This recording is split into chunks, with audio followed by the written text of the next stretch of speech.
Aslam Ghani. One simple question. Mr. Aslam Ghani. That some other participant was saying that today in Kashmir, 3 boys have died already. 4 boys Mr. Aslam Ghani.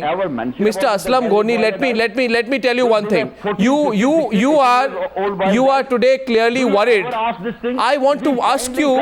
I expected today. No, one second. Since you have no answer to my questions, Mr. Ghani, why are you so uncomfortable? Why are you so uncomfortable with the reality which is being presented here? Just be quiet on that. Well, Mr. Aslam Ghani, you are not answering the question now. I'm going to have to move. Word using meeting is it's not a meeting. It is not a meeting. It's not. It is not a meeting.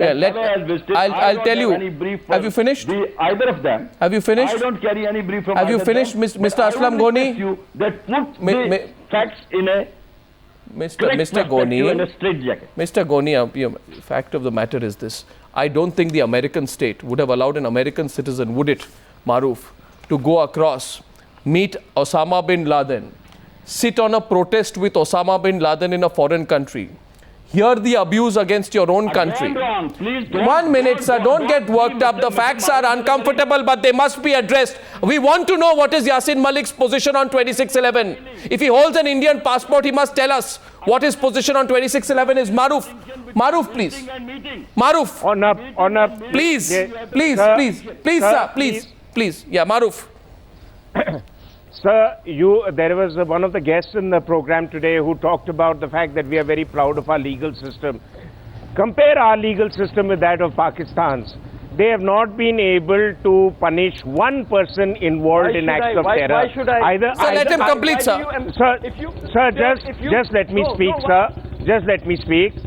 No, you have said that, our legal system is not good enough. No legal system is perfect. In Pakistan, when judges have been asked to punish people involved in acts of terror, including the judge who had complete evidence about the killer of Salman Taseer, the judge either runs away or he disappears. At least here, the system goes by the rule of law. But remember also, sir, under the arrangements that exist in Jammu and Kashmir that gives you preferential treatment under the Indian Constitution of Article 370, the Supreme Court of India is supreme even in Jammu and Kashmir. So it is not my legal system and you don't have a different legal system.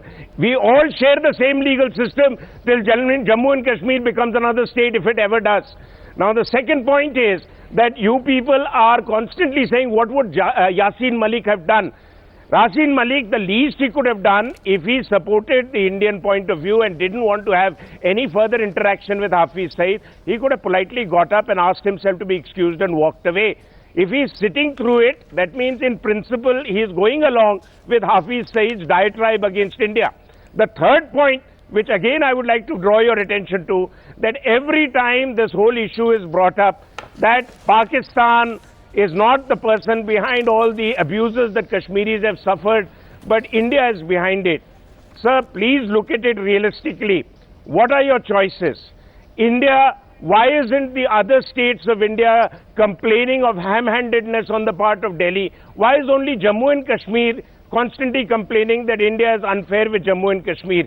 Do you see the state of affairs in Pakistan that anybody who's not a Punjabi Mussalman has no hope in hell in that country? They don't have financial worth in them to bail you out even if you're hoping to become a Switzerland tomorrow.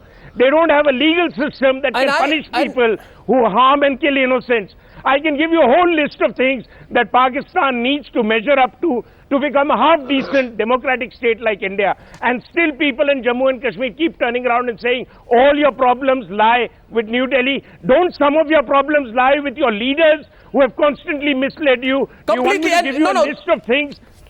Do you want me to give you a list, sir? And how many times Shabnam loan? Reply to Mr. Raza. No, and how many times Shabnam loan?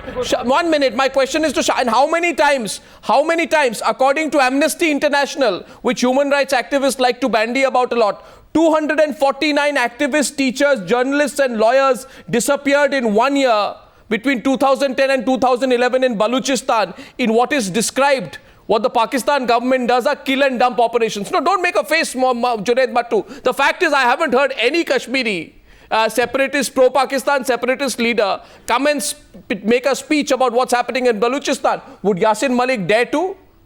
Would Yasin Malik dare to speak about Balochistan in Islamabad? He wouldn't.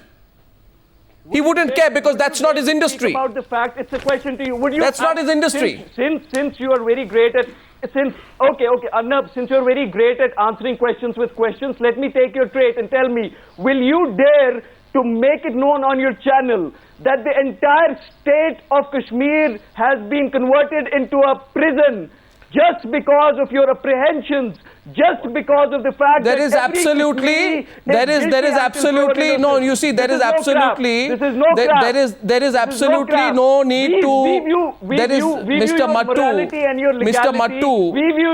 Mattu, just because in a very selective frame of mind. Mr. Mattu, you see, there is no reason to try and take it personally, because I don't respond personally beyond the point. I think you should know that by now. I am putting a straight question here, and we all know and we have reported and everybody knows there is a state of curfew in Jammu and Kashmir since Saturday. You are not putting out some new information here, which is a well-known fact. My question is to, at the same time, for the Indian state. My question is for the Indian state. My question is for the Indian state. I want to go to Mahesh Jethmalani. Mahesh Jethmalani is for the state at the end of the day. If we choose to deal with this with oversight. Yes, it is. Arnab, I don't know why we are so surprised about what Yasin Malik has done, because if you look at his credentials and his history, this was only to be expected. I mean, the Indian government was fooling itself. This man had access to the Prime Minister of India, the President of Pakistan, and many heads of state. I mean, he's a self-confessed murderer of 4 Indian Air Force personnel in 1987. He's the founder of the JKLF.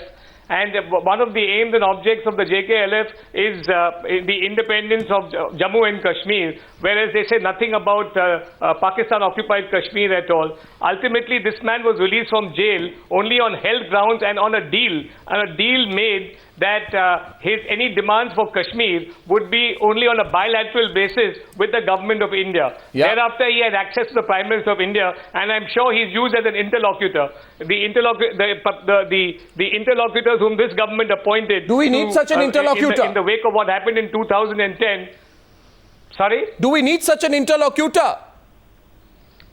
No, we certainly don't need an interlocutor. So when this man goes to Pakistan and sits on the stage with Hafiz Saeed, why are you surprised given his history, his credentials and his biography? I am not surprised. I am aware of his credentials, that in 1992 he was arrested on charges of receiving money from the ISI. In 2002 he was arrested on charges of related to Hawala transfers. I am aware of it. I am sure Junaid Mattu is also aware of it. But what I am asking here today is simply this, Shabnam Lone. The man has been caught red-handed. The secret is out. He's gone on an Indian passport. Last time we did not have visual evidence. Now there is visual evidence. Arnab, I have a question. Arnab. I see this flicker. It constantly says, should India tolerate this? Yes. I ask you a question. Why is India tolerating this? You answer me this. I agree with you. He has gone on an Indian passport. Should normally not have been seen in the company of Hafiz Saeed. Now I am asking you a question. Why is India tolerating this? Can I, as a Kashmiri, tell them that you can't have a meeting? I repeat again, I come from the valley of a trapped destiny. What would you say as an Indian? No, what would you, one minute. Shabnam Lone, you are an Indian citizen practicing in the country's highest court. I am sure that, I would like to hear from you today. What would you say as a citizen of India, that when you sit next to a man who is responsible for the butchery of more than 166 innocents in 26/11. Should it not affect your conscience somewhere? No, it should not affect your conscience or anything as long as it keeps your internal cottage industry afloat. No, you are right, Arnab. I'm agreeing with you. He is a man who has traveled on an Indian passport that has been issued by the government of India. Now, government of India must be aware of his activities in Pakistan. Truly. Otherwise, if you say that the government of India is not aware of his activities in Pakistan, then you need to question the credentials of the Indian intelligence agencies.